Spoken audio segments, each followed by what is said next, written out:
We're back. Let's continue where we left off. Bakari, you were saying. I don't know. I was just probably saying Joe was wrong about something. but we do need to move to a place in this country where we expand access. That's so important. So it's not just automatic voter registration when you're 18, but we also should do same-day voter registration. We should have early voting. We should have extended hours. We should talk about making sure that this process is not only free and fair, but available for everybody to participate. Well, let me play what Donald Trump would say to that. He's talking here about mail-in voting, but I'm sure he would apply that to all the other things you mentioned. It's time that the Republicans get tough and stop it, because the Democrats want it. It's the only way they can get elected.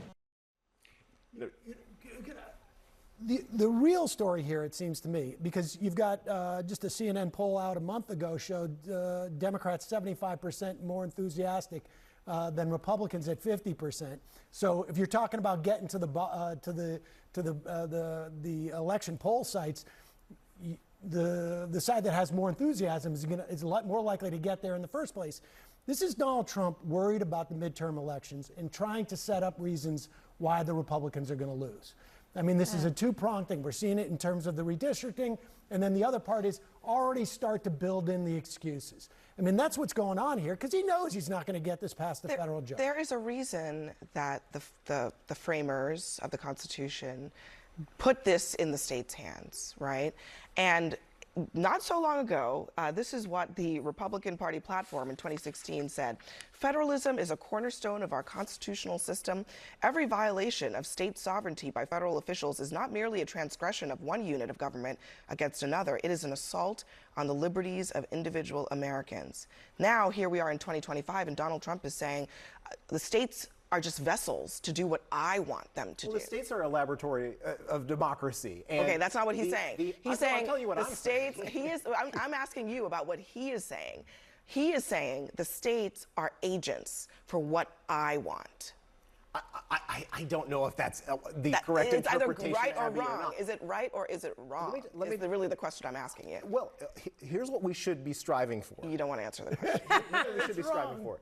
I'm just asking you, but like, no, Bakari? for real, hold on, one second. Because listen, I presume you were a Republican before Donald Trump was. So is it right or is it wrong what he said in that post about the role of states, and specifically the role of states when it comes to elections? No, states should be in charge of elections. I agree with you on that one. I said that. So what I think we should see, you outlined a whole bunch of policy ideas. I think one that I would add, and I hope you would agree, is that we should clean up the voter rolls, which when you automatically add people and people leave the state, I think you would want to remove them, correct? I mean, that seems like a common sense solution. There have to be checks and balances, because what's happening right now, when you look at states like Georgia and massive voter roll purges, there are individuals who may not have participated in the last election, or maybe didn't get their mail, or maybe moved. And the problem with voter purges, just so you're extremely clear about it, is it disproportionately affects poor people, people of color, transient folk.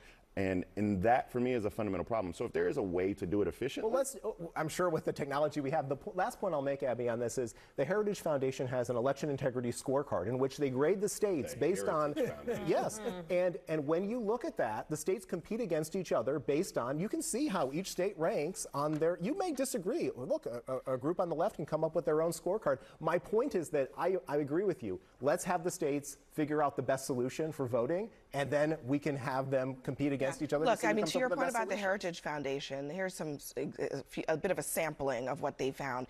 They looked at 25 years of Arizona voting and found 36 cases of fraud. Georgia, 27 years, found 34 cases of fraud, so on and so forth. Not saying that there's no fraud, but A, that a lot of times, most of the time, it gets caught, and B, most of the time... How do you know most of the time? Hold on.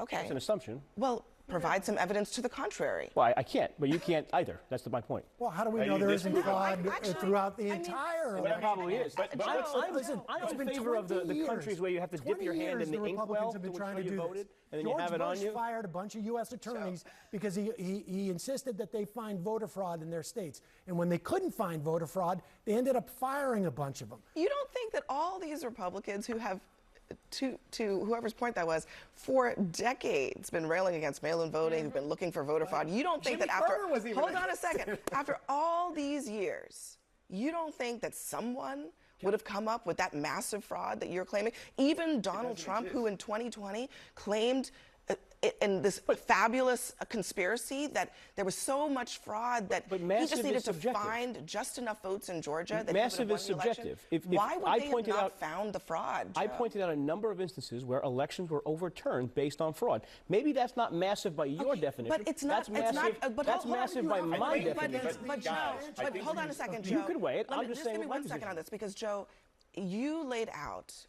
I'm just going to acknowledge what you laid out. There have been some cases where this has turned elections, but it's turned elections in cases very local places where we're talking about a handful of votes. And yes, so absolutely, it matters. I'm not saying it does not matter. But what I'm talking about is a policy from the president that is saying that we should ban a practice nationwide because of his invented belief that there is so much fraud that it is poisoning every election in this country. That is fiction.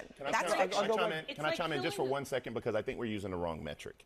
And this is what's been bothering me the last 2 segments, and it's finally clicked. Like, we're talking about the remote instances of voter fraud when we should be talking about voter participation. And if you want to talk about mail-in ballots and where it's done well, all you have to do is look at the state of Oregon. Everybody in Oregon gets a mail-in ballot. They had 80% in 2020, 75% voter participation. And no evidence of rampant fraud. And no evidence of rampant fraud. Americans can actually get their ballot and mail it back in. All right, I've got to leave it there. Everyone, thank you very much for being here. We'll be back in just a moment.